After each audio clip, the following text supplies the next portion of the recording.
Bismillahirrahmanirrahim. Assalamualaikum warahmatullahi wabarakatuh. Bismillah, alhamdulillah kita bisa berjumpa kembali di channel Doa Barokah. Dimanapun sahabat berada, pada kesempatan kali ini kami ingin berbagi sebuah ilmu amalan untuk membunuh tenaga musuh, pikiran musuh, dan juga jurus-jurus yang dimiliki oleh orang yang Anda hadapi, seperti begal, perampok, atau orang yang dolim, atau musuh-musuh pribadi Anda. Yang jelas, mereka semuanya sahabat orang yang jahat. Ketika berniat jahat kepada orang lain, yang pastinya dia itu sudah siap. Badannya sudah siap untuk membela diri. Dan juga siap untuk mendapatkan harta rampasan dari orang lain. Maka dari itu, amalan ini sangat penting sekali untuk Anda amalkan sebagai perlindungan diri agar supaya ketika ada musuh, begal, perampok, atau yang lain yang berniat jahat kepada Anda atau ingin merampoknya, maka sebelum dia sampai kepada Anda, insya Allah, biiznillah, Anda akan selamat dari serangannya dan musuh tadi sudah tidak mempunyai tenaga dan bisa kaku seperti patung. Dengan amalan ini Anda bisa tentram dimanapun Anda berada, insya Allah akan selalu mendapatkan keselamatan dari Allah Subhanahu wa Ta'ala. Amin ya Rabbal Alamin.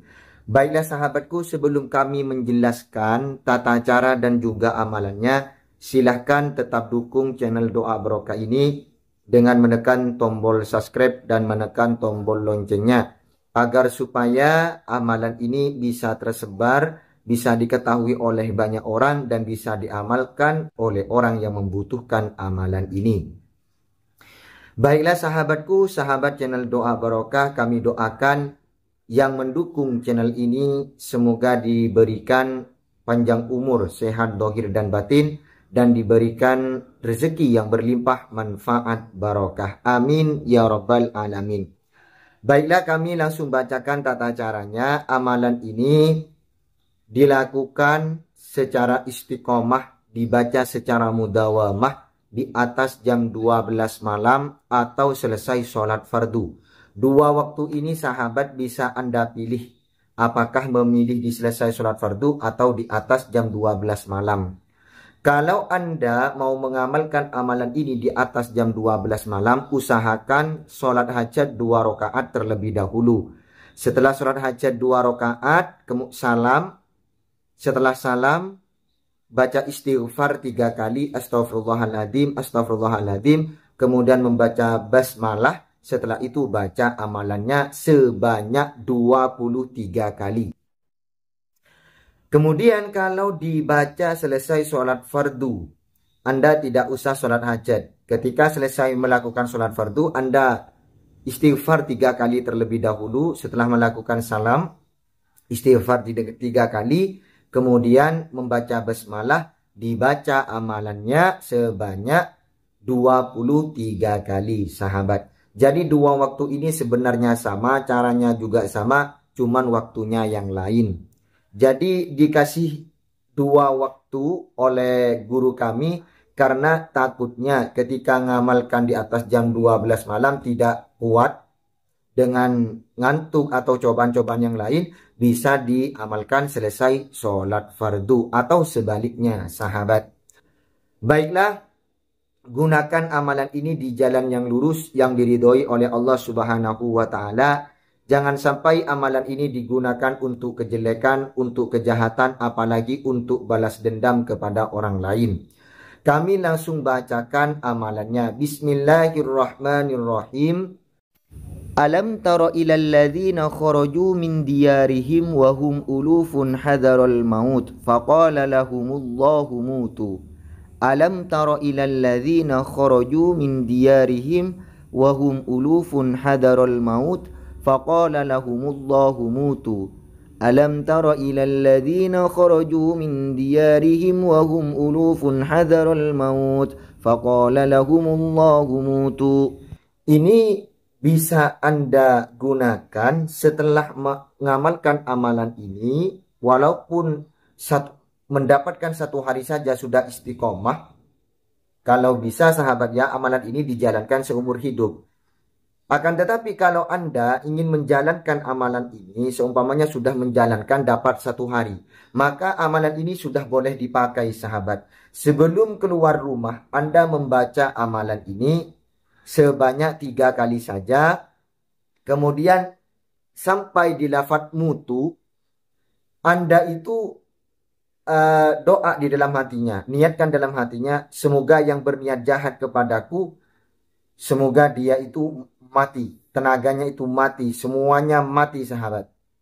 Itulah kemudian usapkan kepada seluruh badan Anda. Maka insya Allah khatam dari ayat Al-Quran ini insya Allah akan membantu Anda untuk membunuh tenaga si musuh dan juga untuk membunuh pikiran si musuh. Kalau seumpamanya di jalan nututi untuk membaca ketika ada musuh atau begal perampok, Anda masih menututi bacaan ini, silakan dibaca sahabat. Ketika sampai kalimat mutu, diulangi 3 kali sambil ucapkan dalam hatinya apa yang Anda niatkan kepada orang yang dolim tersebut. Seperti itu cara memakai amalan ini. Baiklah sahabatku, semoga amalan ini menjadi ilmu yang bermanfaat lagi barokah. Amin ya rabbal alamin. Kemudian ada lagi sahabat, sebuah ilmu amalan. Sebenarnya amalan yang kedua ini adalah combo dari amalan yang pertama. Amalan yang kedua ini untuk biar berani menghadapi musuh. Musuh siapa saja. Kita kalau ada musuh atau orang yang dolim, kalau kita gemeteran menghadapinya, maka ilmunya yang kita baca itu kadang hilang semua. Walaupun mempunyai bela diri, pencak silat, kalau kita gemeteran, maka kita tidak akan bisa untuk melawannya. Karena mental kita sudah jatuh. Mental kita sudah tidak kuat karena melihat celurit atau apa. Maka dari amalan ini, Anda akan berani untuk menghadapi musuh walaupun dia memakai sajam. Apalagi bagi Anda yang sudah mempunyai pencak silat atau amalan-amalan kekebalan atau yang lain. Maka amalan ini butuh Anda kombokan dengan amalan-amalan yang diistiqomahkan oleh Anda, atau dikombokan dengan amalan yang pertama tadi yang telah kami jelaskan dan juga yang telah kami bacakan tadi. Caranya seperti ini sahabat. Ketika Anda melihat musuh atau Anda sudah tahu arahnya musuh ada di mana, atau ketika Anda ada di perjalanan tahu bahwa di depan Anda ini adalah tempatnya begal, perampok atau yang lain, maka ambil debu 1 genggam. Setelah itu bacakan kalimat ini. Bismillahirrahmanirrahim. Was-sama'i dzatil buruj. Was-sama'i dzatil buruj. Was-sama'i dzatil buruj. Sebanyak 7 kali atau 3 kali atau lebih sahabat. Setelah itu debunya tadi disemburkan kepada arah musuh atau yang Anda akan jalan yang akan dilewati oleh Anda. Insya Allah ketika musuh menghadang Anda tidak akan merasa takut sama sekali. Malahan mental Anda lebih besar daripada musuhnya. Lebih percaya diri Anda sahabat. Kalau Anda mempunyai amalan kekebalan, tenaga dalam atau pencaksilat, maka menghadapi musuh dengan secara santai. Dengan barokahnya amalan yang kedua ini. Dan perlu diketahui sahabat ya, amalan yang kedua ini khasiatnya cuman biar bisa menghadapi musuh, biar berani menghadapi musuh, biar mentalnya tetap kuat, tidak ada rasa keraguan sama sekali. Inilah yang kedua. Amalan yang kedua. Akan tetapi kalau Anda tidak siap, seperti tidak punya bela diri, tidak punya ilmu-ilmu yang lain, jangan mengamalkan amalan ini sahabat. Jangan mengamalkan amalan yang kedua ini. Amalan yang kedua ini khusus bagi Anda yang sudah siap bela diri, mempunyai pencak silat atau amalan-amalan kesaktian, yang siap untuk menghadapi musuh. Kalau seumpamanya badan kita tidak siap, amalan yang lain tidak punya, bela diri tidak punya, hanya saja punya mentalnya untuk menghadapi musuh, maka naudzubillah sahabatnya, bisa Anda terluka parah. Seperti itu. Maka dari situ kalau Anda mau membaca amalan yang kedua ini, usahakan Anda itu mempunyai amalan yang istiqomah, yang mudawamah, baik secara zahir ataupun secara batin. Insya Allah sahabat paham ya. Ini amalan semula jadi, tidak usah diamalkan secara istiqomah, secara mudawamah untuk amalan yang kedua. Bisa Anda langsung pakai ketika memerlukan amalan ini. Semoga dua amalan ini menjadi ilmu yang bermanfaat, lagi barokah. Akhiran dari kami, Assalamualaikum warahmatullahi wabarakatuh.